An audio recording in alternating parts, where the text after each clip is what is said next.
Bueno, y vamos a lo que hoy nos convoca, que no es menor, porque vamos a iniciar este siglo XIX, que evidentemente inicia y está marcado por lo que va a ser Napoleón, las guerras napoleónicas, y esta figura que evidentemente va a marcar y va a cambiar la historia, porque Napoleón sin duda va a cambiar Europa, va a cambiar la política, va a gatillar una serie de eventos, va a exportar las ideas de la revolución. Así que este hombre que es un corso, y que efectivamente Ayacho se siente muy orgulloso de ser el, digamos, de este ciudadano ilustre, porque la verdad es que él va a ser un hombre que va a estar en el lugar preciso, en el momento preciso. ¿Ya? Su familia era de ascendencia italiana, pero efectivamente es el momento en que Córcega pasa a Francia y por lo tanto es una familia Bonaparte, eran italianos, pero van a tratar de pelear primero contra la ocupación francesa y es muy bueno ese dicho de si no puedes contra ellos, únete, y finalmente Carlos Bonaparte se va a cuadrar con el nuevo régimen y va a conseguir colocar bastante bien a su familia y le va a dar una educación dentro de Francia, va a ir a estudiar en el fondo a la escuela de Brienne-le-Château y luego va a entrar en todo lo que es en el fondo el mundo militar dentro de Francia. Y también Napoleón va a saber aprovechar en el fondo estos cambios políticos que se van a ir dando, porque así como su padre había peleado primero en contra de los franceses y después se va a cuadrar y va a quedar muy bien puesto, en algún momento Napoleón va a intentar incluso volver a Córcega y cuadrarse y pelear por nuevamente la independencia de Córcega y después se va a dar cuenta que el nuevo régimen y los cambios políticos que se habían dado en Francia podían ser una mejor oportunidad y así lo va a aprovechar. Así que va a tener una educación de militar que va a ser algo importante para los cambios que van a suceder, evidentemente, en Francia también. Hay que considerar aquí que efectivamente es un momento de cambio. Nosotros en el curso anterior de la ilustración hablamos de todos los cambios de mentalidad, que evidentemente el racionalismo, esta nueva mirada, esta nueva síntesis de Occidente va a cambiar el foco, va a poner el foco en el hombre. Es más, el propio Descartes va a decir que el hombre es una cosa pensante y Francis Bacon va a llamar a instaurar el imperio del hombre sobre el mundo y por lo tanto vamos a ver un cambio de foco total de esa visión escolástica en la que Dios era lo primero, el hombre era lo segundo, el mundo era lo tercero, se va a dar vuelta ahora a un antropocentrismo en el que el hombre es lo primero, el hombre es el que posee la razón y la razón humana es la que crea definitivamente la realidad. Y esto va a cambiar todo, esto va a hacer que el hombre ahora que tiene este mandato y que tiene este poder, quiere dominar y controlar la naturaleza. Entonces, en el curso pasado que hicimos de la ilustración nos enfocamos particularmente en todo ese ámbito científico que se va a desarrollar en la combinación de los métodos que efectivamente se dan por una parte con Descartes y por otro lado con Francis Bacon, que se va a manifestar en la creación de las academias. Las academias van a surgir como una competencia a las universidades que eran escolásticas. Y dentro de este mundo de la academia que pretende regular, controlar, dominar todo, reglamentar todo, ese control humano, ese concepto que va a surgir de la mano del control que va a ser la burocracia como concepto, que también va a ir de la mano, por supuesto, del personaje que hoy día vamos a ver y de la era napoleónica, que va a implicar este cambio y esta extensión de este pensamiento, surge esta llamada ilustración. Ya la palabra ilustración dice mucho. Ellos se sienten los iluminados. Eso quiere decir que los anteriores eran oscuros. ¿Ya? Nosotros somos los iluminados por la luz de la razón, somos los elegidos. ¿Ya? Es una generación tremendamente soberbia, ¿ya? Como suele suceder en todas las generaciones que pretenden cambiar el mundo. Por lo tanto, estos ilustrados, estos iluminados, y esta ilustración nos muestra que viene la luz sobre el propio Voltaire, van a pretender cambiar y de alguna manera significar todo. Eso es algo propio de lo que va a venir, que va a ser precisamente la Revolución Francesa, que es el punto culmine de este proceso. Entonces sí vamos a ver cómo todo va a cambiar desde la religión, se va a aplicar lo que va a ser el deísmo, es decir, la palabra deísmo viene de teísmo, que es creencia, pero lo que va a terminar resignificando es una disminución de Dios, un Dios que era creador, providente, y que no solo creaba, sino que actuaba en el mundo omnipotente, omnisciente, en fin, omnipresente, va a terminar reducido, un Dios creador, that's it, y se fue. Y el mundo funciona solo y el hombre es el que está llamado. Entonces el deísmo implica esta religión natural que va a enfrentarse o va a ser opuesta a esa religión con misterio. Por lo tanto, va a negar todos los misterios y vamos a tener este concepto de la religión natural, el deísmo, que es el, podríamos decir, el denominador común, que va a terminar culminando en lo que es esta religión natural sin misterio, oponiéndose a lo que es la estructura eclesiástica establecida, y por lo tanto el deísmo va a avanzar hacia un anticlericalismo. Y por lo tanto el concepto es destruir lo anterior, aplastar a la infame, como decía el propio Voltaire, écraser la infame, va a ser la consigna que de alguna forma se va a imponer. Para poder construir algo nuevo hay que destruir principalmente los bastiones que contienen la visión anterior, y esa era necesariamente la Iglesia. Por otra parte, vamos a ver que esta visión, podríamos decir, antropocéntrica, desde la política va a llevar a la política moderna, que implica el concepto de que el soberano, el que ostenta el poder, es el hombre. Por lo tanto es el concepto de la soberanía popular, que en distintas facetas, aquí tenemos los tres pactistas, básicamente desde Inglaterra, primero Hobbes y luego Locke, y finalmente Jean-Jacques Rousseau, van a tener en común la soberanía popular. Ahora, no van a tener en común y van a ser distintos de las razones del pacto, o sea, los tres van a partir de la base de que la soberanía parte en el pueblo, que existe un estado de naturaleza y un contrato, un pacto y una sociedad creada, pero las razones del pacto son distintas. Entonces vamos a tener por una parte en el mundo británico, desde Locke, una visión libertaria en la que el que tiene los derechos, que son anteriores al pacto, es el individuo y que se hace el pacto para proteger esos derechos. Y por otro lado vamos a tener a Rousseau, que nos va a interesar particularmente para la figura de Napoleón y para la era napoleónica, porque esta es la visión que va a primar, es la idea de que de alguna manera el hombre era bueno, el hombre era nómade, pero que el hombre ha perdido su bondad a causa de la sedentarización. La sedentarización implicó el acumular, y la propiedad, dice Rousseau, es el origen de todos los males.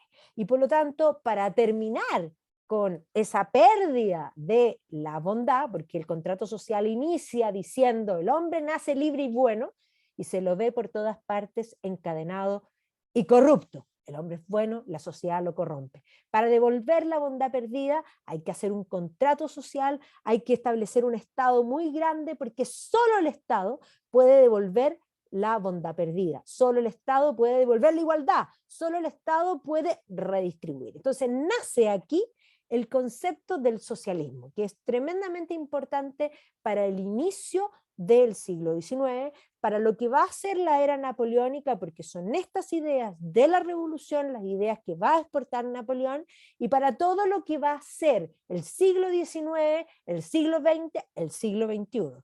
Esta es, hasta el día de hoy, y aquí tenemos confrontadas las ideas políticas que están hasta el día de hoy. Ahora, esta generación soberbia va a querer redefinir todo, y ahí surge la enciclopedia. Entonces, esta ilustración, estos hombres ilustrados que comparten estas ideas, de pronto ven el antiguo régimen, que hay que comprender que el ancien régime, que era lo que estaba antes de la Revolución Francesa, era una sociedad estamental, es decir, la sociedad estaba dividida por funciones, y por lo tanto había tres estamentos: el clero, que tenía la función de velar por las almas; la nobleza, que tenía la función de la defensa, y el Estado llano, que estaba constituido de artesanos, campesinos y burgueses, porque hay que comprender que del siglo XIII en adelante los burgos comienzan a crecer, y ya después de la peste negra la burguesía comienza a tener ese problema, que eran los que trabajaban, eran los que pagaban impuestos, pero eran los que tenían la riqueza. Y por lo tanto este afán de movilidad social se va a manifestar en esta generación durante el siglo XVIII con gran fuerza, y va a terminar eclosionando precisamente en la Revolución Francesa. Entonces la Revolución Francesa es el punto cúlmine de este proceso. Y por lo mismo, lo primero que hace la Revolución es terminar con los privilegios, porque cuando nosotros hablamos del Ancien Régime y hablamos de los estamentos, los dos primeros estamentos que tenían funciones sociales, el clero que tenía que velar por las almas, la nobleza que tenía que la defensa, como tenían funciones sociales, tenían privilegios. Esos privilegios eran de orden tributario, no pagaban impuestos, pero no pagaban impuestos porque desembolsaban de su propio bolsillo las labores sociales que tenían que hacer, y tenían tribunales separados, es decir, no existía la igualdad ante la ley. Entonces, lo primero que hace la revolución, una vez que se convoca, porque la revolución estalla por razones económicas, es decir, hay que entender que desde Luis, en el fondo, XIV, Luis XIV ya va a gastar más de lo que produce, Luis XV ni decir, y por lo tanto el déficit fiscal va a ir en aumento, ya Luis XVI ya no puede más, y necesita convocar a los estados generales. Luis XIV es considerado el centro del absolutismo porque no convoca nunca más a los estados generales, por lo tanto gobierna solo. Todos los reyes en la historia gobernaron siempre con las asambleas de representación de los estamentos, y en Francia se llama la asamblea de los estados generales. Entonces cuando estalla la revolución, efectivamente Luis XVI convoca a los estados generales por razones económicas, y esto de alguna manera se autoconstituye como Asamblea Nacional Constituyente, que juran no disolverse hasta darle una constitución a Francia. Y esa asamblea autoconvocada, no anulada por el rey, que siempre pudo haberlo hecho, decide terminar con los privilegios y establecer la igualdad ante la ley. Así que lo primero que hace la revolución es establecer la igualdad ante la ley.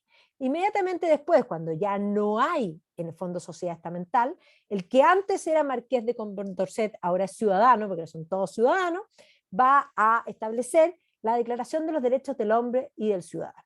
Pero la situación económica seguía siendo la misma. Y ahí, en ese momento, el anticlericalismo que había penetrado el deísmo se va a manifestar en la confiscación de los bienes del clero y el establecimiento de, en el fondo, los bienes nacionales, y por lo tanto también se va a establecer una constitución civil del clero y una campaña anticlerical, y estas son las ilustraciones de la época, va a comenzar, pero en gloria y majestad, que va a complicar evidentemente al rey. Por otra parte, este mundo ilustrado va a mostrar al rey, y aquí vemos cómo, esto un poco para que se hagan una idea, estas son caricaturas de la época que muestran a la familia Couchon, ya le decían el chanchito, literalmente, ya, y aquí vemos a todos los chanchitos, incluido el propio Luis XVI. Es más, vamos a ver que Luis XVI no lo quería la prensa, pero si a Luis XVI no lo querían, a María Antonieta mucho menos. Esta caricatura dice, le deux ne font qu'un, entre los dos no son uno, ¿ya? Y evidentemente a él lo muestran además con cuernos, porque vamos a ver que aquí hay toda una, digamos, una acción de la prensa, una prensa que está surgiendo, las gacetas, la opinión pública se está creando, y vamos a ver que efectivamente en este periodo el rol de la prensa en la acción revolucionaria es decidor.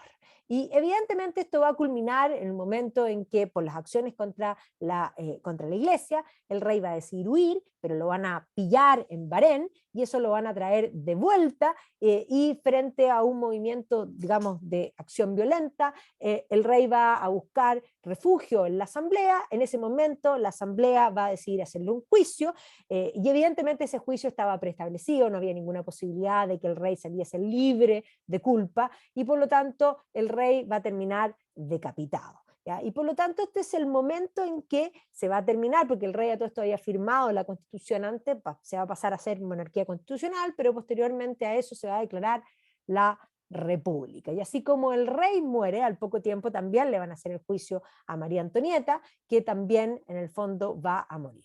Y ahí vamos a entrar en 1792, en este momento en que realmente la revolución se desmadra, porque el mundo entero va a estar en shock, y esto es tremendamente importante para definir lo que es la era napoleónica, porque el mundo, Europa, el antiguo régimen europeo, va a mirar con ojos bastante no amables la situación en Francia, y evidentemente va a estallar la guerra contra Francia. O sea, el año 1792 es el año de la República, pero una vez que se establece la República y que está la Constitución, la Asamblea Nacional Constituyente pasa a ser una asamblea legislativa, pero no alcanza a hacer las leyes complementarias de la Constitución que se había establecido, porque efectivamente la misma República está en peligro, porque se va a levantar una guerra interna, una guerra civil en Francia, pero además las invasiones externas que amenazan. Entendamos que Luis XVI había muerto, María Antonieta era la hermana del rey de Austria, y por lo tanto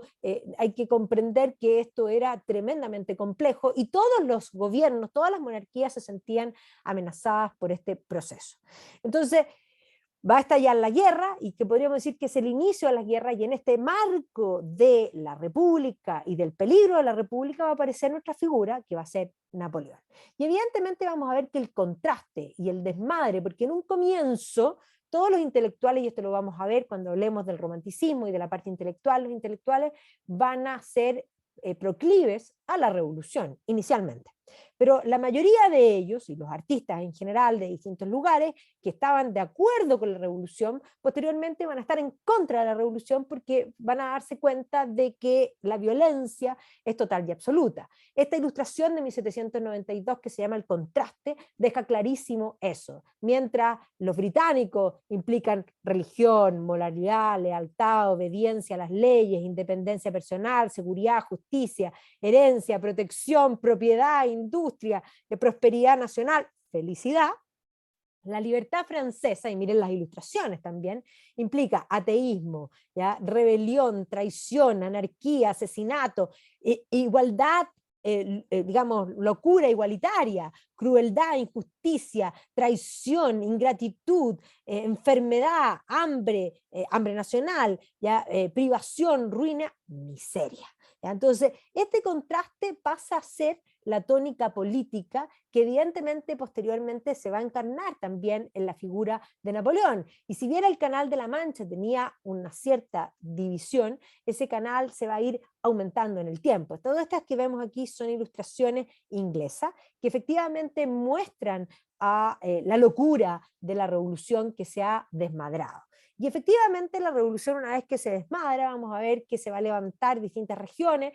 En Francia, la región de la Vendée, la región de la Bretaña, se van a levantar primero por la muerte del rey, porque ellos eran pro-rey, segundo por las acciones contra la iglesia, porque la mayoría de los franceses eran realistas por una parte y eran católicos, y de pronto esta, digamos, asamblea y posteriormente esta república va a comenzar a tomar acciones violentas. Hay que comprender que la mayoría de los muertos de la Revolución Francesa son campesinos, artesanos y miembros del clero. Por lo tanto, van a ser tremendamente violentos con el mundo del clero, y eso va a implicar que regiones completas se levanten. Eso a su vez va a implicar que la Asamblea Nacional, en el fondo legislativa, ahora se disuelve y se constituya un gobierno de excepción que se va a llamar la Convención. ¿Ya? Y la Convención va a llamar a la conscripción militar obligatoria, y va a llamar a diezmar a estas regiones, y efectivamente el propio Robespierre va a llamar a terminar con la raza maldita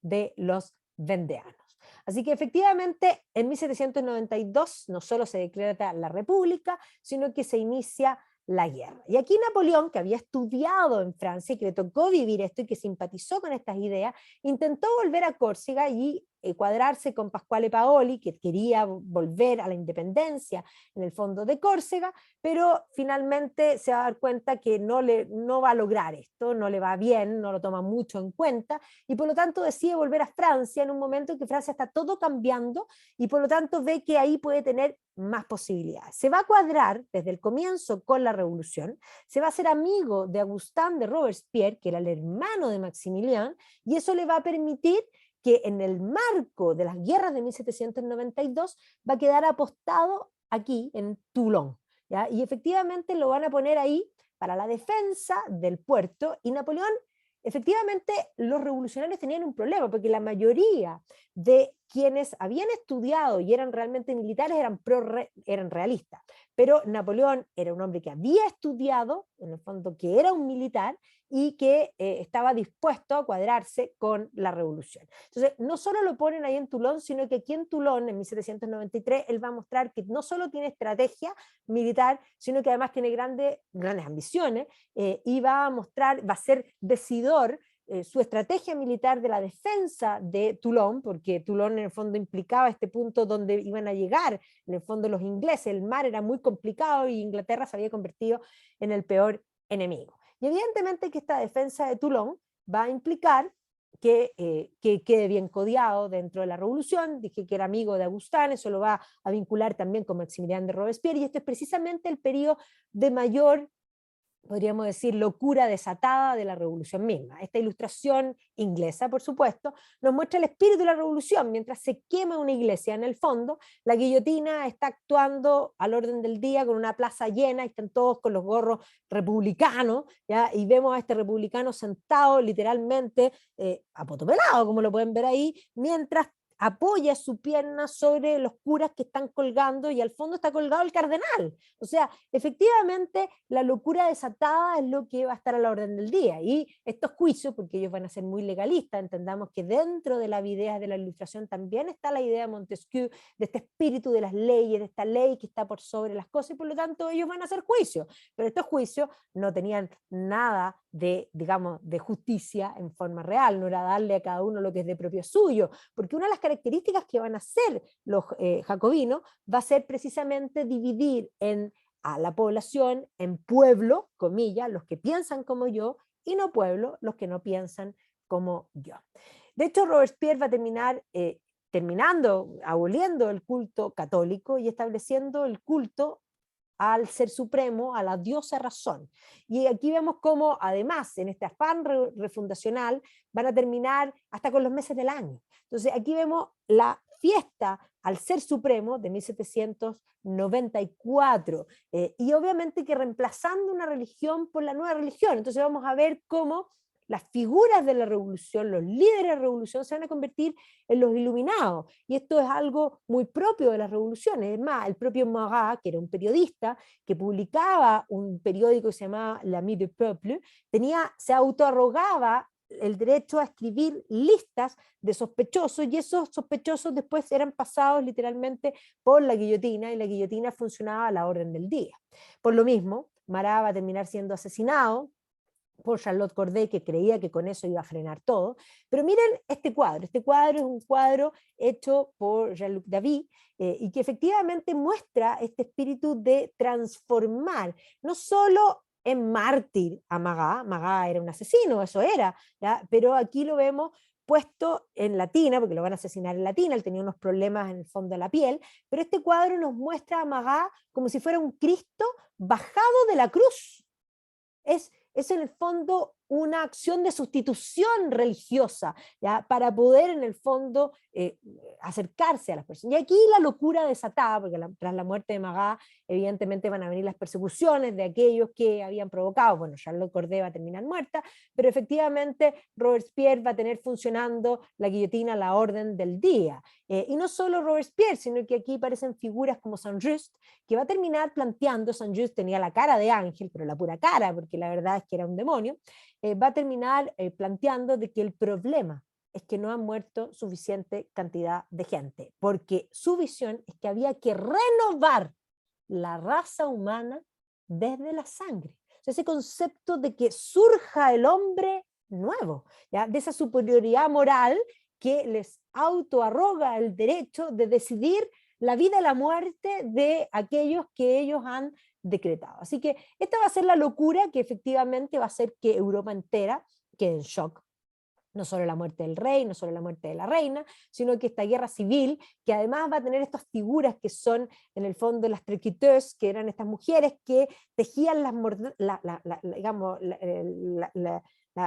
todas las cosas mortuorias para todos los guillotinados, todos los asesinados. Y además de eso hay que entender que no era solo la guillotina en la Place de la Concorde, sino que además había acciones violentas en todas partes de Francia. O sea, la guerra civil va a ser algo que va a ser muy complicado dentro de Francia. La locura desatada, como pueden ver aquí, es total. Miren este escudo donde muestran a estos republicanos en el fondo bien borrachos y en el fondo impartiendo justicia, que es absolutamente una locura. Esta guillotina que no hace más que matar, y aquí en el fondo la sangre renovando qué. ¿Ya? Entonces, esta es la visión que Europa se va a hacer de la revolución y es efectivamente en lo que la revolución se convirtió.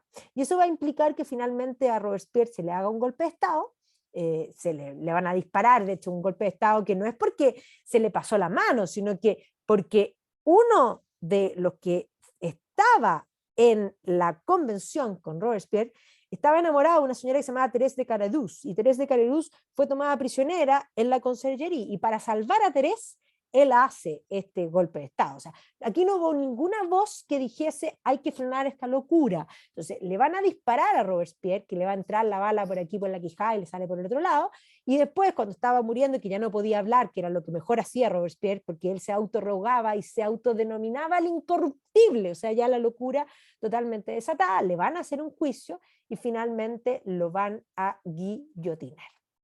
Así que ahí quedó fuera, y en ese minuto que se produce esta revolución que se llama la revolución termidoriana, porque la revolución había cambiado los meses, había cambiado, en el fondo había abolido la semana, porque la semana evocaba a la creación de Dios. Dios creó y al séptimo día descansó, y por lo tanto ellos crean la década, todo lo cambian. Así que el año de la República era el año 1, pero no solo eso, ya no tenían 7 días, no era lunes, martes, miércoles, jueves, viernes, sino que tenían la década, y ya los meses no tenían el mismo nombre, o sea, todo era absolutamente refundacional. Entonces, esta revolución termidoriana es porque fue en la época de Termidor es un nombre científico, es decir, del mes del calor, julio, ya después estaba el mes pluvioso, nevoso, ¿ya? En fin, ¿ya? O sea, habían cambiado totalmente los nombres. Y se va a establecer un gobierno nuevo que se va a llamar el Directorio. Y en este gobierno del Directorio que esto era un gobierno que aparece después de todo este caos y que evidentemente era un gobierno que estaba muy complicado, y este gobierno que trata de buscar estructura, va a aparecer aquí nuevamente la figura de Napoleón. Cuando se produce un movimiento en París, Napoleón finalmente va a defender para el Directorio París. Y esa iniciativa que tenía Napoleón va a hacer que Napoleón comience a figurar. Y aquí Napoleón va a conocer a varios personajes que van a ser tremendamente importantes para todo lo que va a hacer después, entre ellos Joaquín Murat, que posteriormente se va a casar con su hermana, y por lo tanto va a ser su cuñado, pero va a ser de los personajes más fieles a Napoleón durante todo el tiempo. Entonces, cuando esto se produce, o sea, estamos en el marco de las guerras contra la República y aparece esta figura de Napoleón, en un momento además donde comienzan a aparecer intentos revolucionarios del mismo corte, con la visión socialista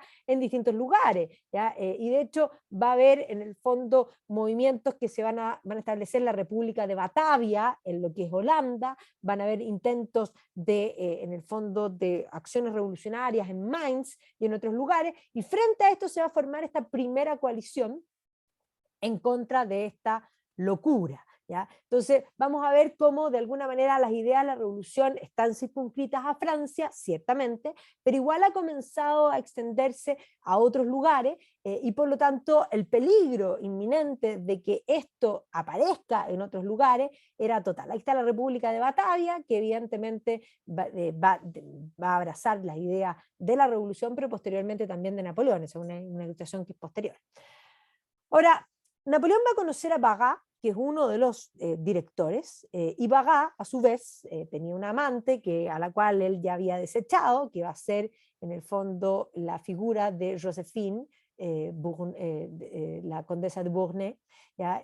Y efectivamente Josephine Taché de la Pallerie, que era la condesa de Bournay, que se había muerto el marido, era la amante de Bagá, pero Bagá ya estaba aburrido de él, y por lo tanto Napoleón va a poner los ojos, es más, el propio Barras le va a presentar a Josephine. Josephine se codiaba muy bien en la nobleza, porque ella era parte de esa nobleza, su marido había muerto, y por lo tanto ella, que ya era mayor, y que Bagá la había votado, ella tenía 2 hijos, va a ver en Napoleón una posibilidad de mantenerse, ¿ya? Y por lo tanto Napoleón va a estar muy enamorado de ella en un comienzo, ella no tanto de él, ¿ya? Pero ella va a ver en Napoleón una posibilidad de mantenerse, y a su vez esto es mutuo, porque había en el fondo un acuerdo mutuo, ella lo va a ayudar a Napoleón, Napoleón no podría haber llegado donde llegó si no hubiese sido por ayuda precisamente de ella. Aquí vemos las caricaturas, que efectivamente ven aquí a Bagá mirando a Josephine y al propio Napoleón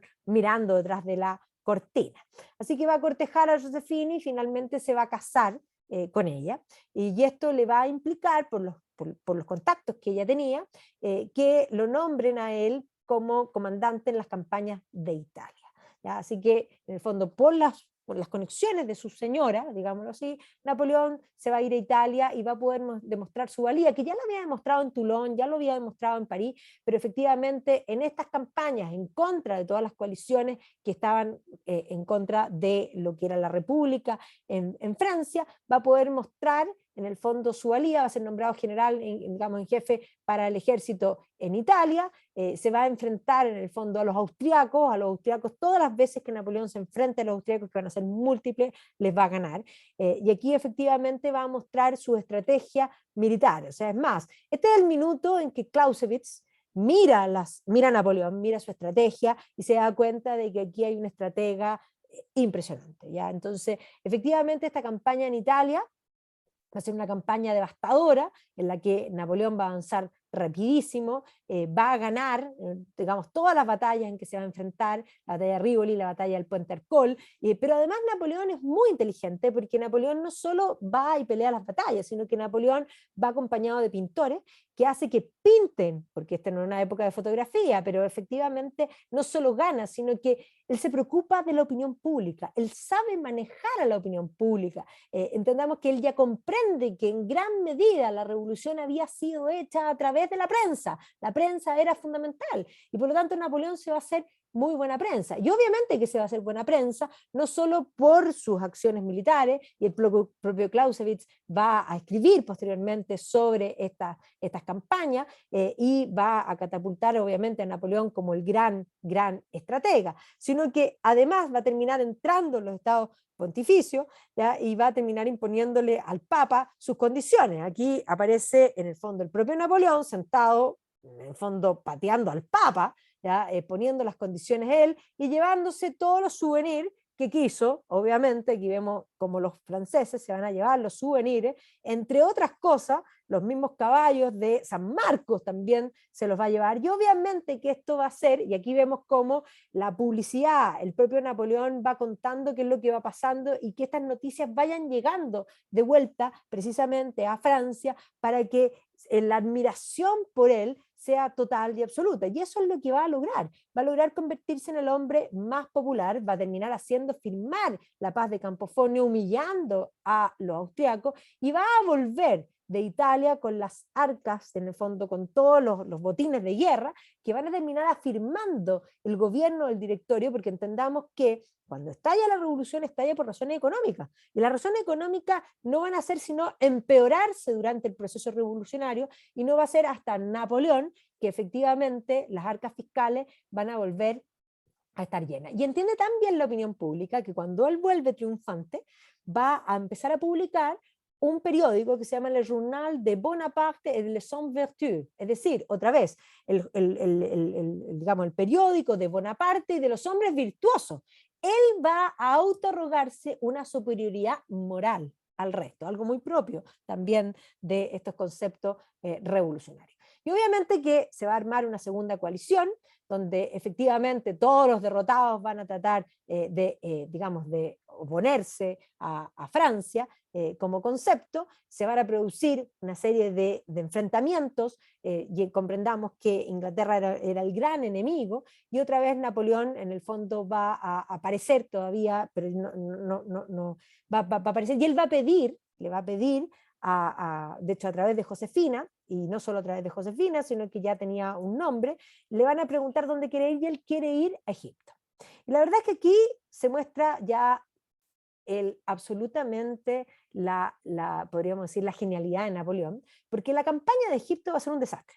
Y va a ser un desastre porque efectivamente Napoleón va a llegar a Egipto, y al poco tiempo efectivamente se va a enfrentar a los ingleses y va a perder principalmente por mar, pero también va a quedar varado en Egipto porque le van a quemar todas las naves, y por lo tanto se va a enfrentar en una batalla terrestre que va a ser la batalla de las pirámides, donde tampoco le va a ir muy bien, pero este Napoleón que queda varado va a lograr volver esta derrota como si fuese un triunfo. Entonces, efectivamente, varado en Egipto, se va a dedicar principalmente a inmiscuirse en todo lo que es la política de Egipto, principalmente penetrando con las ideas de la revolución, con los cambios de esta política moderna que había sido concebido. Es más, lo van a valorar. Posteriormente va a ser una campaña en el Oriente Medio, porque está varado, no puede volver, no tiene embarcaciones, o sea, había sido humillado en la batalla del Nilo, y en esa batalla del Nilo se enfrenta a la figura de Horacio Nelson, que literalmente terminó por destruir toda la flota, digamos, francesa. Así que aquí vemos esta caricatura que muestra a Horacio Nelson pegándole a los cocodrilos, estos cocodrilos en el Nilo que son con la bandera tricolor francesa, y cómo los ingleses de alguna manera se comieron literalmente todos los barcos, y cómo Napoleón quedó tirado efectivamente en Egipto. Entonces, en este periodo, como les digo, él se va a dedicar a inmiscuirse en la política, va a hacer toda una campaña en Medio Oriente, que también le va a ir pésimo, pero finalmente va a lograr volver, como les digo yo, triunfante, y va a volver triunfante por varias razones. Primero, aquí está todo el mito respecto a la idea de Napoleón de entrar en la pirámide, cual Alejandro Magno, porque aquí él va a usar la figura de Alejandro Magno, planteando que Alejandro Magno estuvo precisamente en la pirámide, y que tras entrar en la pirámide conquistó el mundo. Y Napoleón habría pasado la noche en la pirámide y habría dicho que él ya estaba listo para volver y literalmente conquistar el mundo. Ahora, aparte de eso, él había llevado un grupo científico, y el afán científico era algo importante, y efectivamente estos egiptólogos que van a ir con él, entre ellos Champollion, que va a descifrar la piedra Rosetta, van a convertir esto efectivamente en un éxito, siendo que había sido literalmente un fracaso. Así que Napoleón, muy hábil, va a decidir volver, después de que logra volver, y va, aquí uno lo pueden ver saliendo casi en un botecito, y va a tener, aquí está la apoteosis, este consueño, esta visión de que estaba llamado el elegido, él, a conquistar el mundo. Y así va a llegar, efectivamente, y va a conocer a la figura de Talleyrand. Talleyrand es una figura política muy emblemática, en el sentido que es un político de tomo y lomo, es un político que va a sobrevivir a la revolución, a Napoleón, y va a seguir existiendo posteriormente, porque va a ir mutando, es un verdadero camaleón.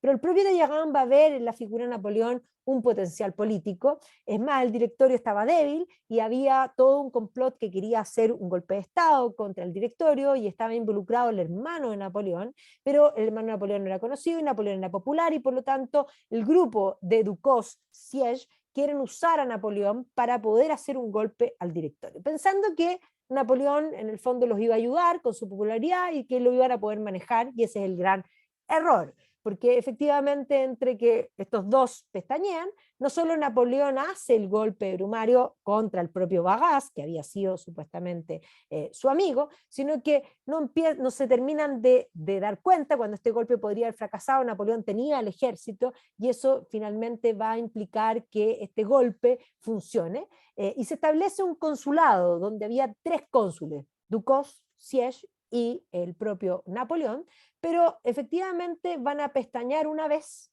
y Napoleón se va a nombrar cónsul primero, primer cónsul. Aquí vemos la ilustración en el fondo que se ríen en el fondo el rey cocodrilo y los sapos, ¿ya? Y efectivamente pestañean una segunda vez y Napoleón se va a nombrar cónsul vitalicio. Entonces, si bien el consulado eran 3, efectivamente Napoleón estaba por sobre los otros 2. ¿Ya? Entonces aquí vemos que Napoleón va a iniciar este consulado, que es el único periodo en que Napoleón gobierna en paz. Y están vestidos de rojo para emular el consulado, esa aspiración romana, evidentemente, vestidos por supuesto con los sneakers de la época, pero Napoleón se va a convertir en el primer cónsul y cónsul vitalicio, o sea, quedaba listo para siempre. Y aquí es donde Napoleón se va a hacer pintar, este es el cuadro que Napoleón hace pintar del cruce de los Alpes, pero que efectivamente este es el cuadro que pinta David en un brioso corcel, pero entendamos que el cruce de los Alpes no fue así. Napoleón cruzó en una mula, pero Napoleón va a manejar tan bien la opinión pública que efectivamente no importa, yo fui en una mula pero nadie supo, ahora estoy en el brioso corcel con básicamente, pueden ver ahí con todo el glamour que correspondía. ¿Ya? Pero ahí vemos la realidad que efectivamente fue en una mula. Y vamos a ver que de aquí en adelante, porque ese va a ser el único periodo, un periodo de paz, pero van a estallar lo que van a ser las guerras napoleónicas que van a marcar todo el comienzo del siglo XIX, ¿ya? Donde Napoleón se va a enfrentar en forma permanente a los austriacos y los va a derrotar todas las veces, ¿ya?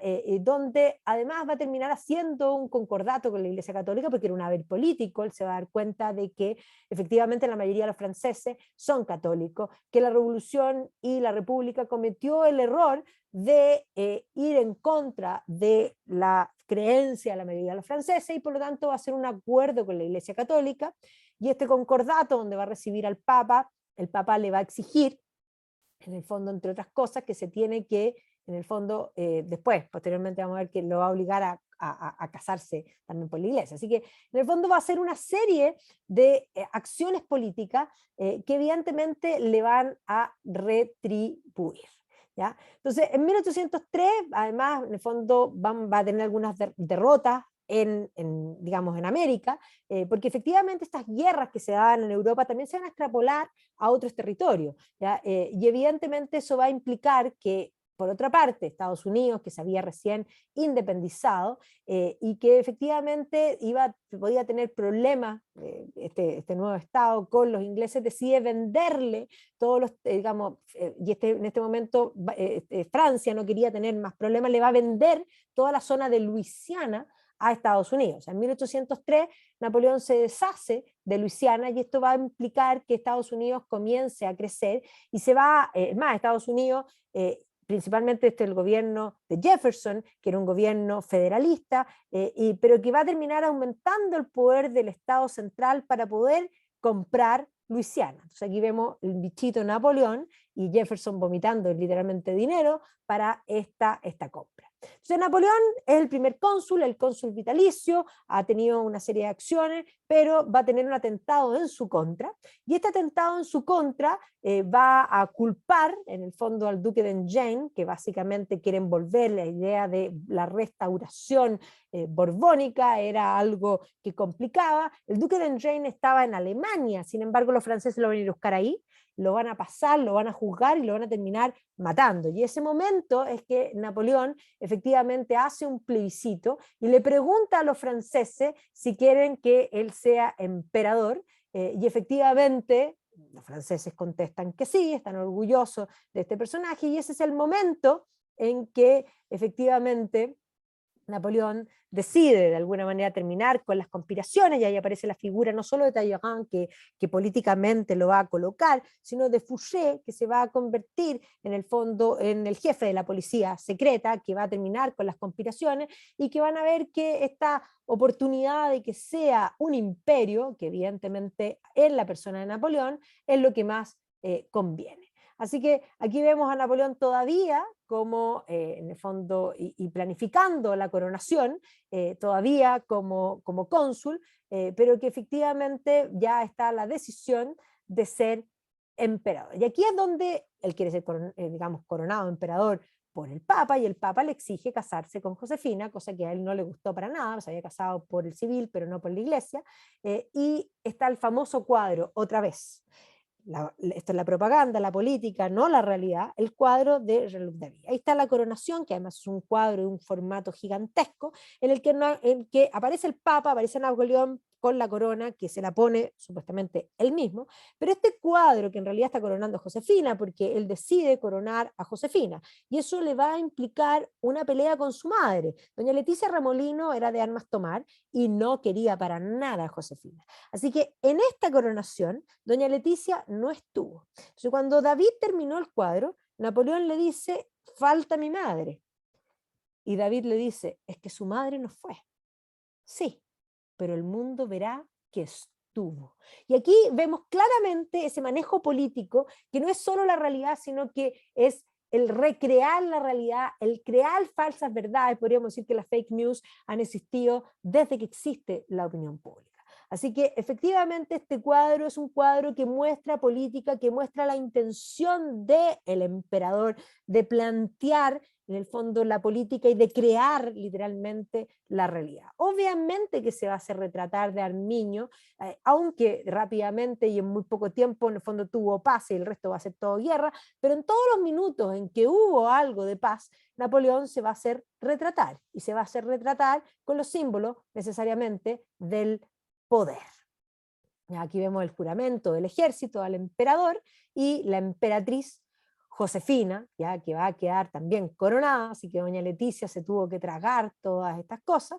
Y aquí vemos la corona de Josefina, que no era cualquier corona. O sea, las joyas de Josefina son mucho más elegantes que las de toda la nobleza, por lo mismo, porque ellos no tenían la categoría del resto de la nobleza. Cuando falta, hay que mostrar más. Entonces, este periodo inicial del imperio, además él estaba muy enamorado de Josefina, Josefina no se había portado muy bien con él, de hecho, le había sido infiel, no había querido juntarse con él. Después vamos a ver que Napoleón se va a aburrir de esto, Napoleón también, después de que él decide ya mantener el matrimonio, pero él también va a tener sus amantes en forma constante, pero va a haber un periodo, le pone esta Malmaison, que es esta casa que donde van a tener estos momentos de felicidad, pero además aquí vamos a ver donde de hecho se va a rodear de unos jardines, el propio Aimé de Bonpland, que había sido el naturalista que había viajado con Alexander von Humboldt. Hay que comprender, ya vamos a entrar a Alexander von Humboldt más adelante, pero Humboldt,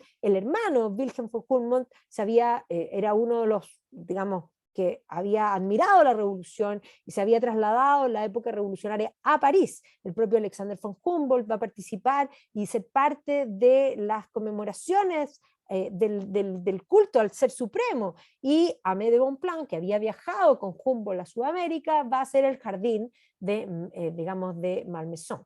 ¿Ya? Y aquí vemos toda la egiptomanía, que de alguna forma, otra vez, mostrar lo exótico, y toda esta moda del estilo imperio, primer imperio francés que se va a imponer desde Napoleón. O sea, Napoleón va a hacer también una reforma, Napoleón va a comenzar a hacer todo lo que es las leyes complementarias, la consolidación de las ideas revolucionarias, en el fondo la institucionalización de la revolución. Por una parte va a ser una reforma administrativa y una reforma tributaria que va a implicar dividir los estados en territorios mucho más pequeños, todo en el fondo todo lo que van a ser en el fondo los departamentos. ¿Para qué? Para efectivamente instalar una burocracia y poder cobrar los impuestos. Aquí es el concepto del Estado omnipresente. El Estado es lo más importante en la visión rusoniana. Esa visión que se había plasmado en la revolución es Napoleón el que la va a instaurar.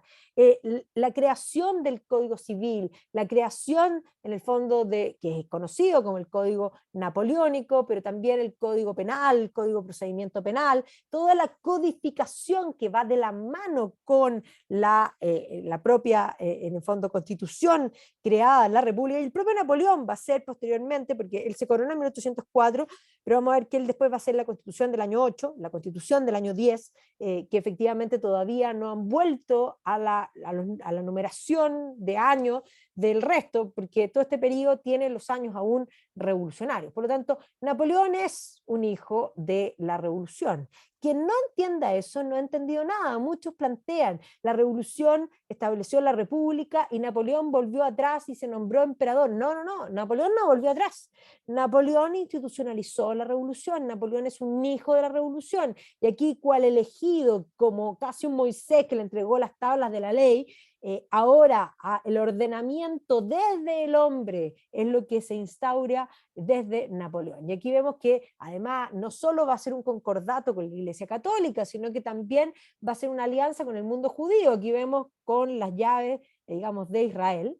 Y evidentemente que la simbología, el triunfo, el adquirir este concepto, y aquí vemos los arcos de triunfo, que van a ser una de las características de Napoleón, porque sí, va a conquistar Europa entera. Entonces, el emperador, obviamente que no solo va a aparecer en las monedas, sino que además va a establecer un nuevo estilo, y vamos a ver que también en la medida que va conquistando Europa, una nueva nobleza, y esta nueva nobleza tiene que tener un relato, y el arte al servicio es parte de ese relato. Estos leones alados, que evidentemente los leones muestran poder, se vincula como concepto casi a la Mesopotamia antigua, o sea, eso es lo que él busca poder. Todo muestra poder, son los símbolos del poder que se manifiestan desde una silla. El águila, el águila en forma permanente es el símbolo, podríamos decir, imperial por concepto. Y vamos a ver que todo, la moda va a cambiar. Él va a instalar, y Josefina va a instalar este estilo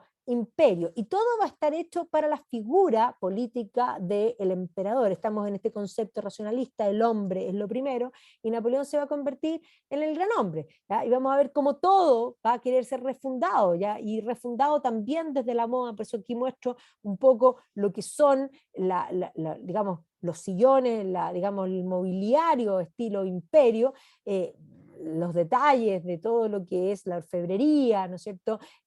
Los bordados con la N de Napoleón, y evidentemente todo lo que es este mundo del primer imperio francés.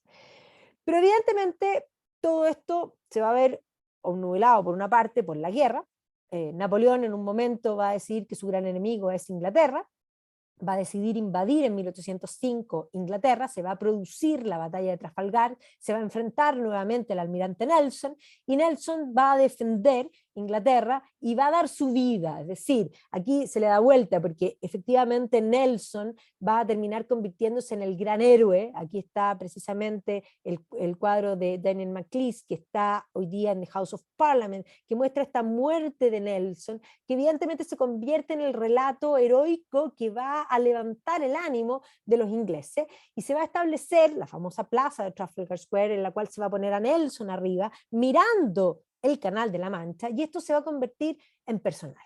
Y efectivamente aquí vemos cómo los ingleses van a reír de Napoleón. Napoleón en verdad no era tan chico, pero nosotros tenemos la idea de que Napoleón es realmente chico. Napoleón medía sobre 1,70 m, sin embargo nosotros tenemos la idea de que era muy chico, y eso es porque los ingleses lo van a dibujar todas las veces como si fuera absolutamente enano, ¿ya? Y eso, esta idea del Canal de la Mancha ensanchado, de marcar la diferencia que se va a manifestar un poco, que no pudo invadir, y que el canal de aquí un poco sacando la verdad, la falsedad, el contraste, esto que habíamos dicho, de esta caricatura de 1792, que ahora se va a manifestar en la figura de Napoleón, porque Napoleón es la herencia precisamente de ese relato de la revolución. Entonces aquí vemos precisamente esta idea de Napoleón intentando, pero el rey impidiendo, y los británicos impidiendo, y aquí vemos al rey George, ¿no es cierto? Estamos en la época Georgian, mirando a Napoleón como una pequeña cosa, y Napoleón indignado porque efectivamente la derrota de Trafalgar va a ser algo complicado, y cada vez que Napoleón se deprima y se sienta derrotado, va a volcarse contra Austria. ¿Ya? Austria, yo siempre digo que se va a convertir en el punching ball de Napoleón, y por lo tanto Napoleón va a atacar a Austria, y continentalmente le va a ir muy bien. O sea, Napoleón va a ganar en la batalla del Ulm, y aquí otra vez Clausewitz después va a hacer los análisis de la estrategia. Napoleón rompe con la guerra tradicional. La guerra tradicional era una guerra en la que habían ciertos cánones, en las que, si uno piensa en las guerras medievales, uno tiene ejército 1, ejército 2, y cada ejército está marcado uno con otro y se enfrentan y chocan y nos parece tan poca estrategia, pero evidentemente eso era parte de la nobleza de la guerra misma, o sea, tú tenías que pegar de frente y mostrarte. Bueno, Napoleón va a cambiar eso, Napoleón va a hacer creer al enemigo que hace una cosa y va a hacer otra. ¿Ya? Por lo tanto, Napoleón va a cambiar la guerra para siempre. Esa guerra que era una guerra frontal de frente dando la cara, va a pasar a ser una guerra de estrategia militar que va a implicar que efectivamente engañar al otro,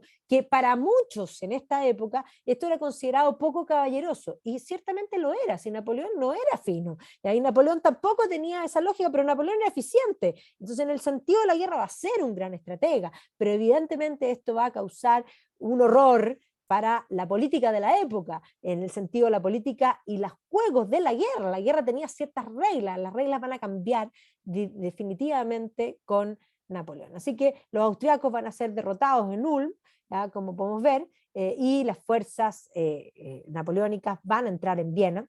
Y aquí entendamos que esto que yo les planteaba a los artistas se va a dar en todas partes. Ya no solo los ingleses, si pensamos en un Wordsworth, un Coleridge, que inicialmente van a estar pro Napoleón, un Wordsworth inicial, posteriormente Wordsworth va a ser contrario a Napoleón. Y eso mismo va a pasar en Viena con el propio Beethoven, quien en el fondo había compuesto la Heroica y le había puesto el nombre de Napoleón, y viendo los horrores de cómo entran los ejércitos franceses, y además el hecho de que se había nombrado emperador, que a él no le gustó, Beethoven va a terminar borrando con mucha rabia, porque además en la partitura original borra y deja el hoyo, o sea, las plumas son bastante filuelos, va a dejar literalmente el hoyo. Y Napoleón se va a preocupar en estos momentos, después de hacerse retratar, porque eso era parte del relato.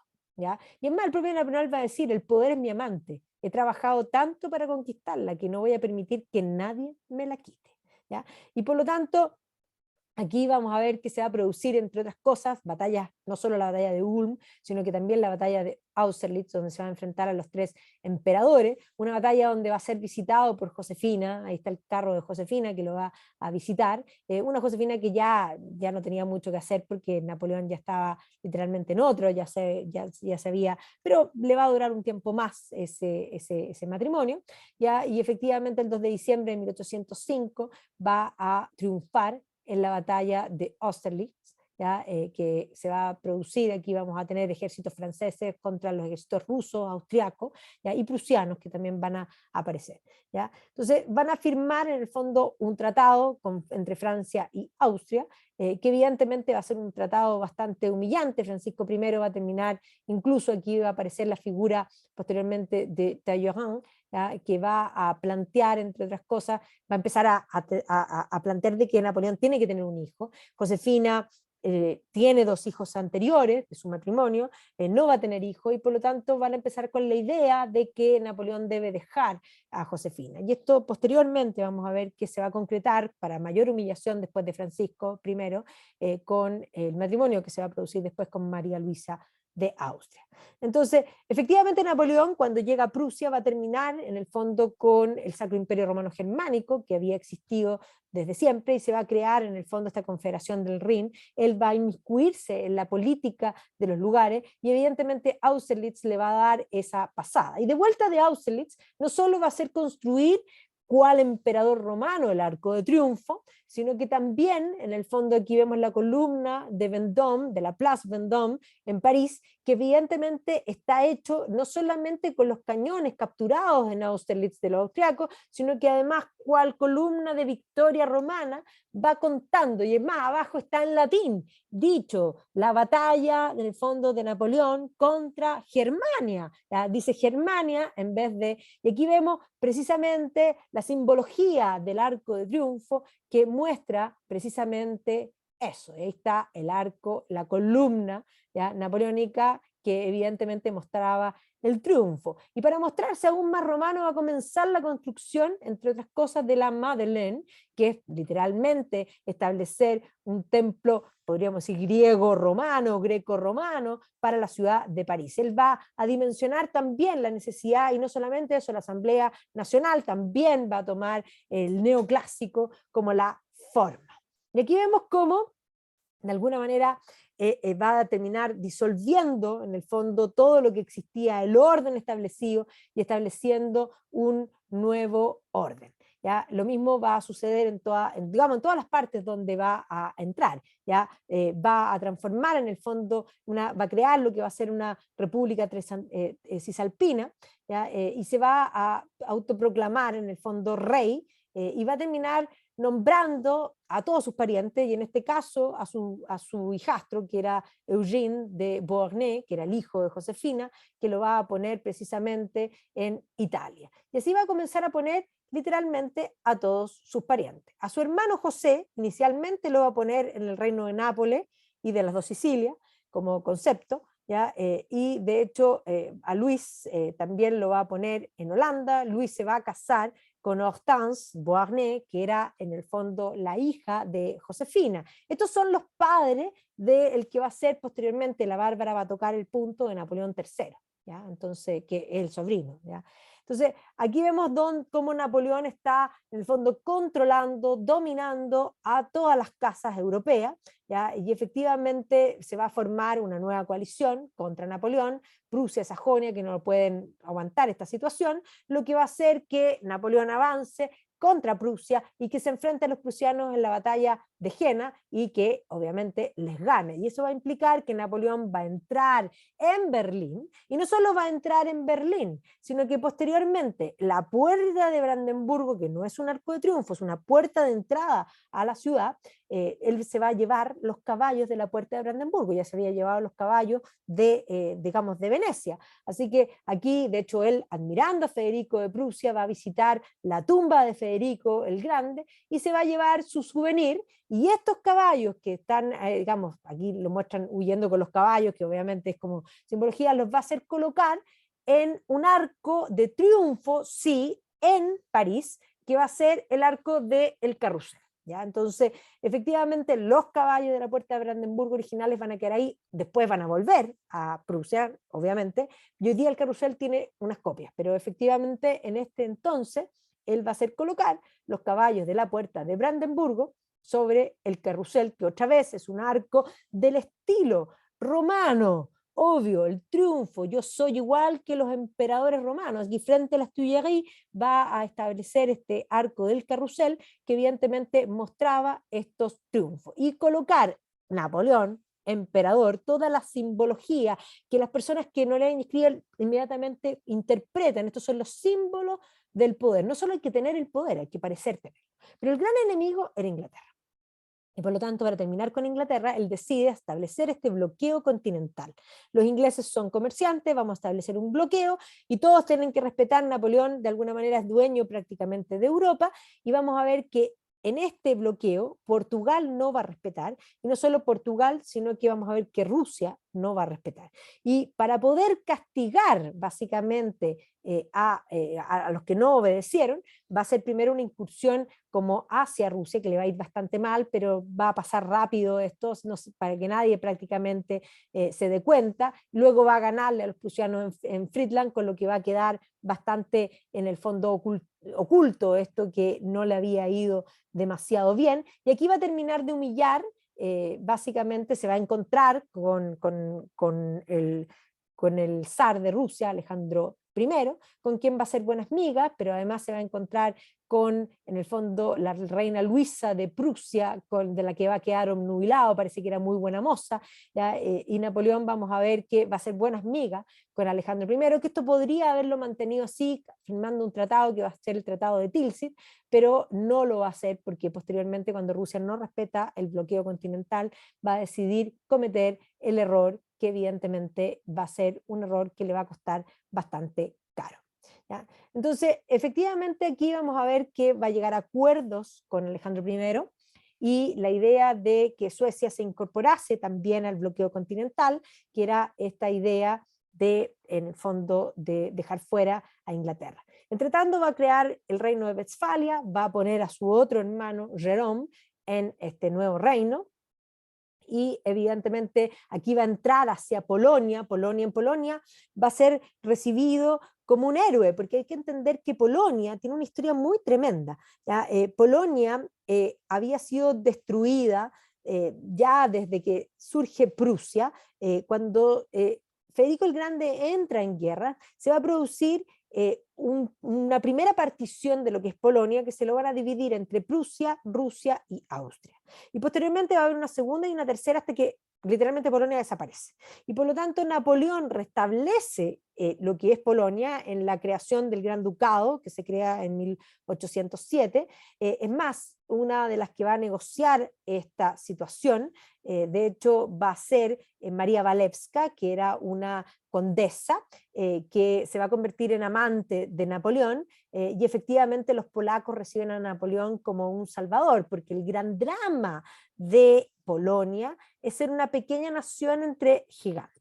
Así que María Walewska va a ser amante de Napoleón, con quien va a tener un hijo, y de hecho va a ser la única mujer que posteriormente, cuando Napoleón entra en desgracia, va a ir a ver a Napoleón, así que va a tener un cierto afecto.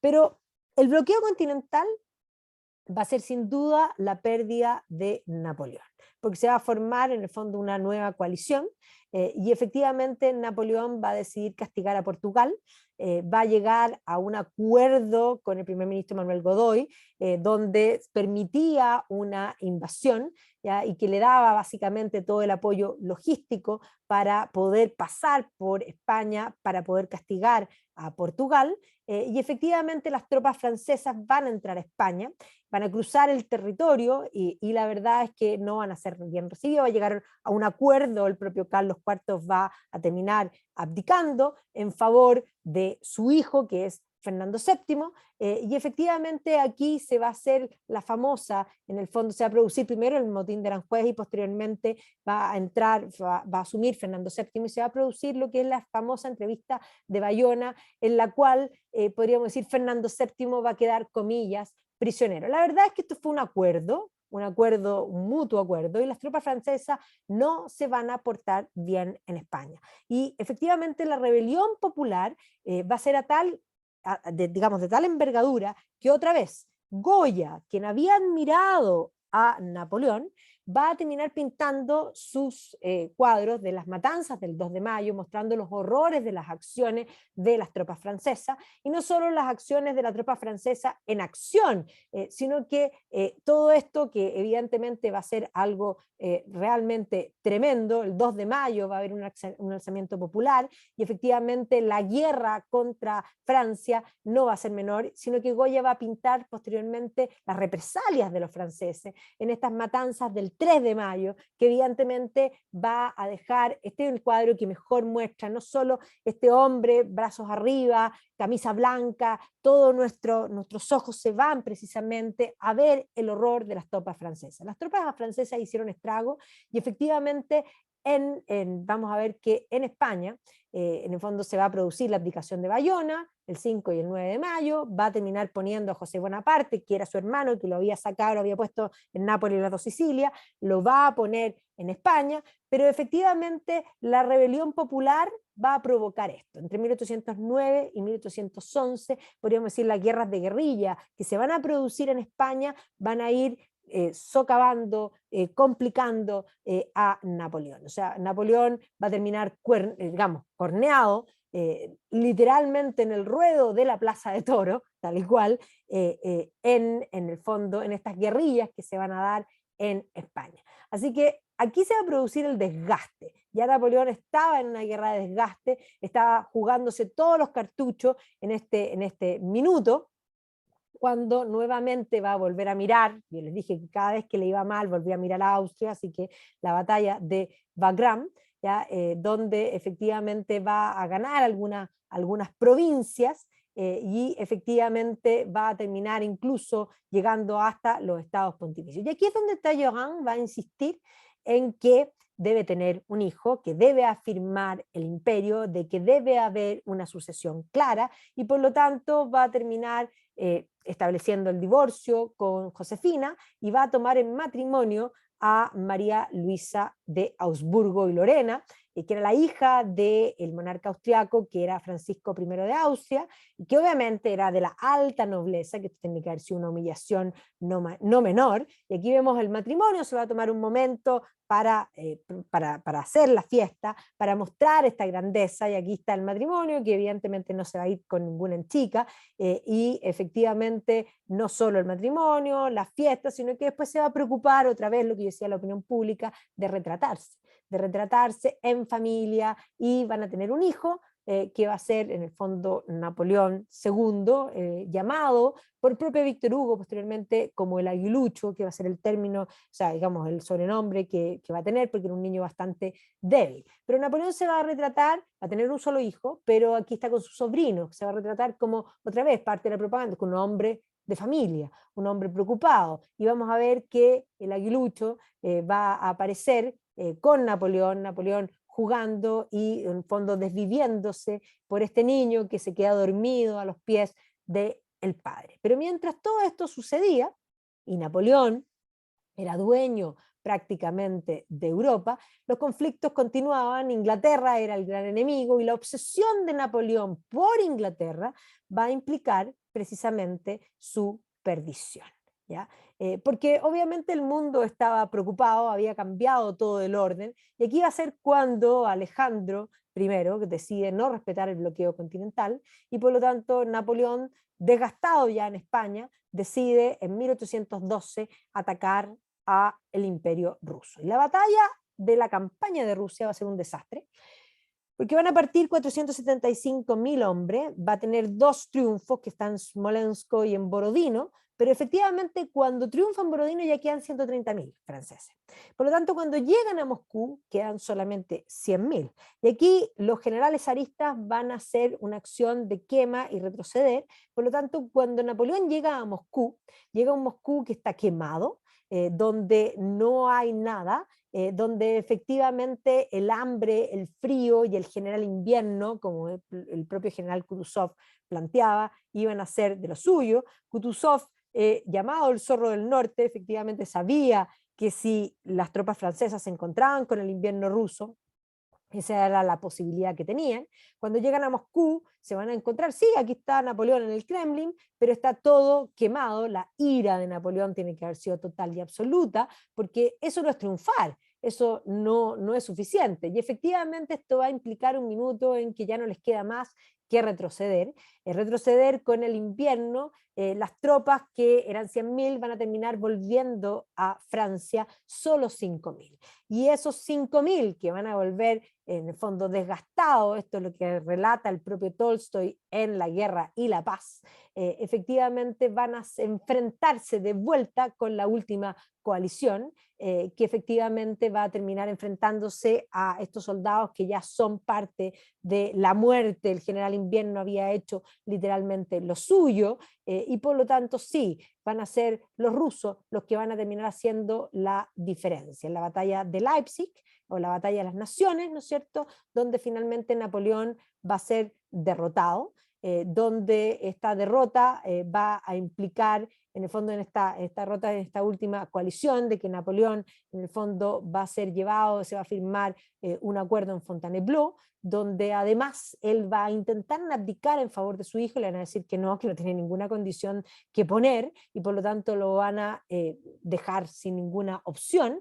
Aquí vemos cómo en el fondo el Tratado de Fontainebleau va incluso a humillarlo, porque lo van a nombrar rey de la isla de Elba, y ahí lo van a mandar.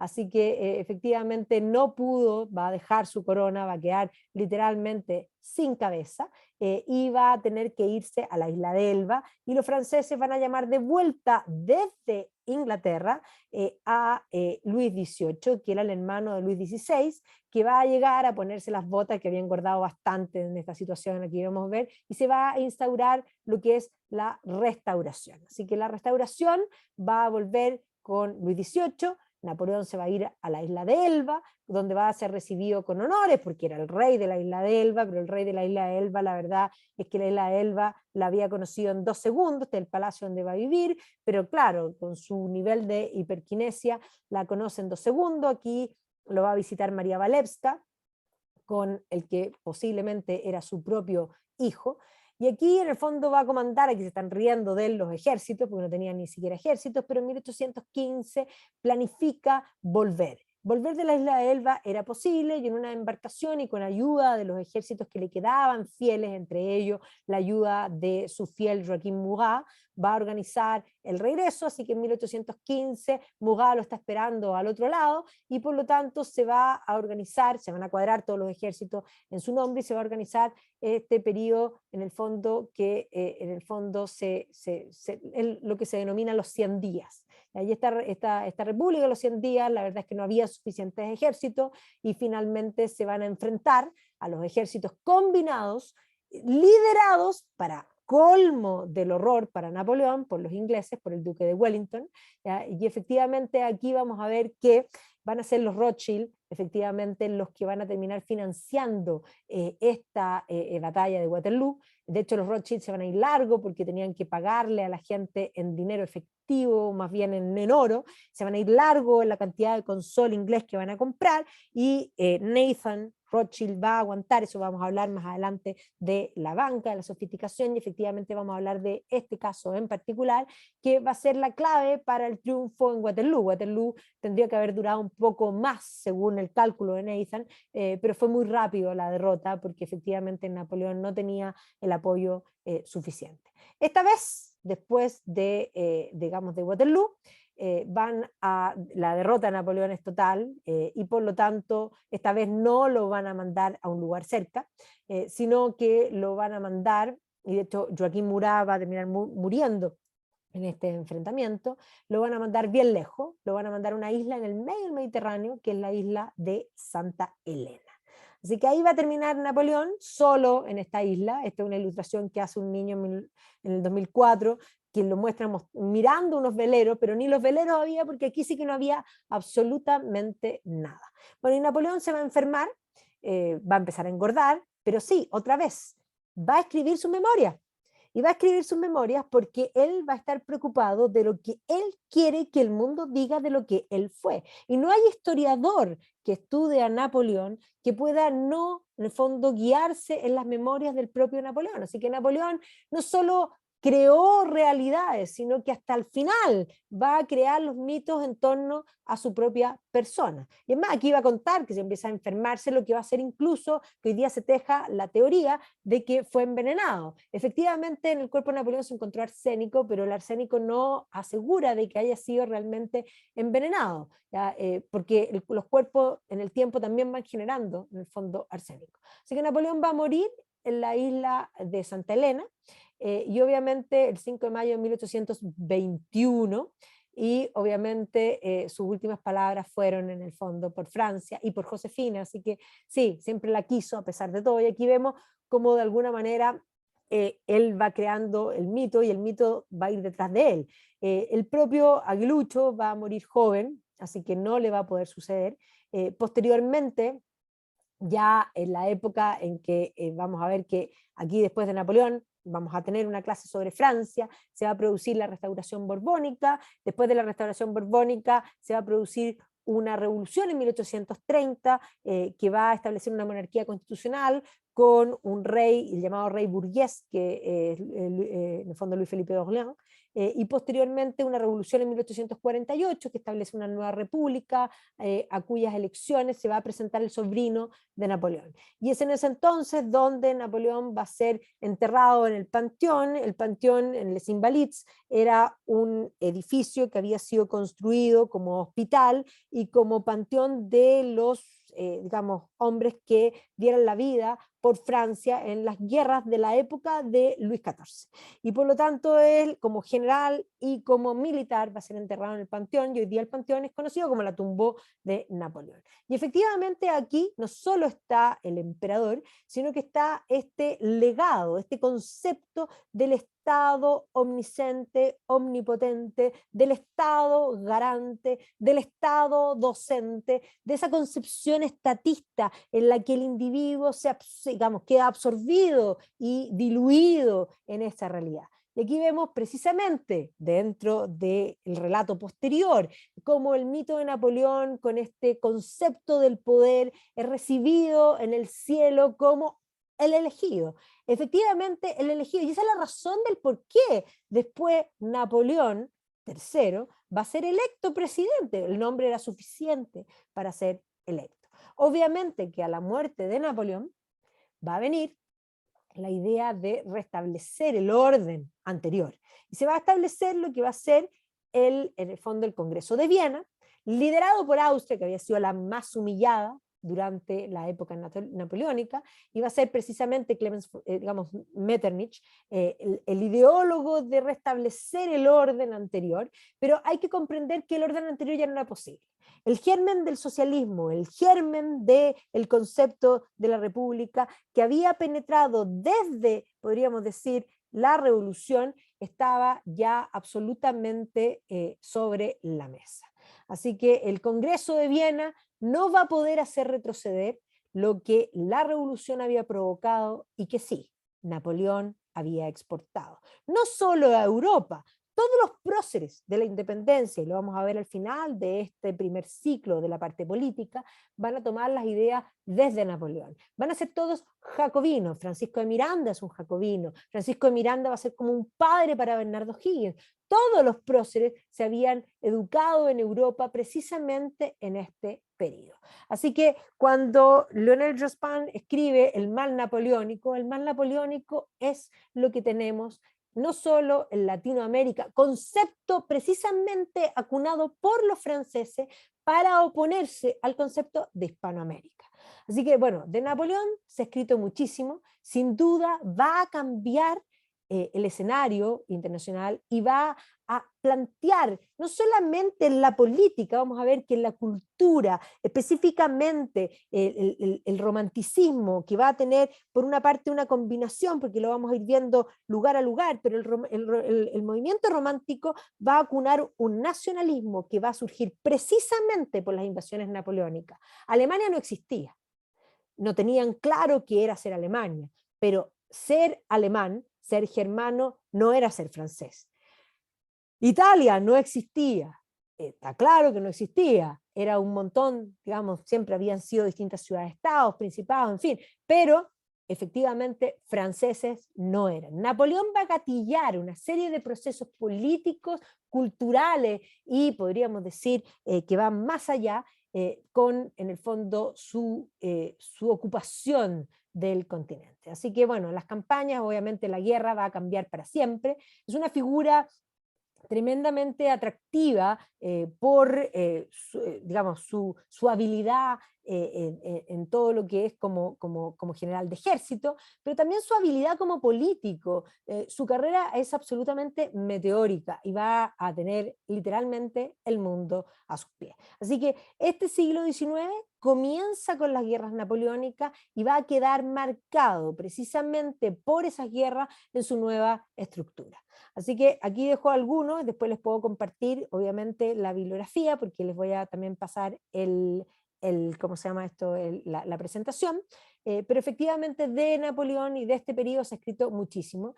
Creo que este libro, el Napoleonic Wars, o sea, las guerras napoleónicas, desde las caricaturas dicen muchísimo, a mí como pueden ver me fascinan, y evidentemente las caricaturas nos van contando, dicen que los borrachos, los niños y las caricaturas no mienten, ¿ya? Y efectivamente nos muestran esa percepción de la realidad de su tiempo, que son literalmente chistes que en ese entonces la gente los comprendía muy claramente, que es parte del tejer de la política. ¿Ya? Obviamente que los ingleses, y Wellington en particular, se van a convertir en sus grandes enemigos. También hay novelas como Waterloo, que es de Bernard Cornwell. Bernard Cornwell es el mismo, en el fondo, escritor de The Last Kingdom, una muy buena pluma, entretenido, pero creo que esa puede ser también algo que sea, digamos, de interés.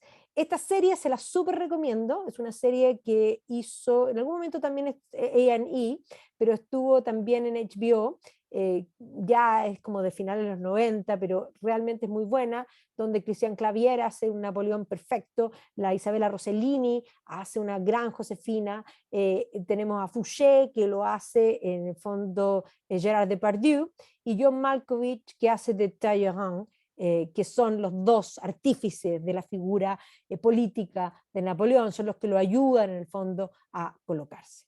Bueno, la próxima semana vamos a continuar con esta misma historia, pero Vamos a continuar con Francia, vamos a continuar con la historia posterior a la derrota de Napoleón, la restauración y hasta el ascenso de Napoleón III con la barra.